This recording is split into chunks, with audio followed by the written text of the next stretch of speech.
મારી ગાય હે ને કાયમી નું સવાર સાંજ નું 7-8 લીટર દૂધ કરે છે. અને મજા આવે તો 10 લીટર કરે, નો મજા આવે તો 2 લીટર નો કરે. મારી ગાય નું દૂધ છે ને થોડું કાચું હોય. મારી ભેણ નું દૂધ રગડા જેવું હોય. મારી ગાય છે ને 1 લીટર નું કમ સે કમ 40-50 રૂપિયા આવી જ જાય.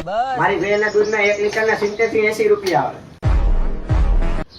મારી ગાયને તમે એક દિવસમાં એક ફેરે નીંદ નાખો ને તો આખો દી એનો આયલા કરે.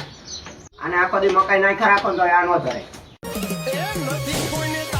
મારી ગાયનું દૂધ થોડું કાચું હોય. મારી ભેણ નું દૂધ રગડા જેવું હોય. મારી ગાય માંદી પડે ને 600-700 માં પતી જાય, બહુ વાંધો ન આવે. મારી ભેણ માંદી પડે ને એટલે કમસે કમ 3-4 હજાર રૂપિયા ભૂલી જ જવાનું. મારી ગાય એના માલિક માટે બહુ જ વફાદાર હોય ભાઈ. મારી ભેણ ખાવું પીવું ને હું બાકી દુનિયા ગઈ માય.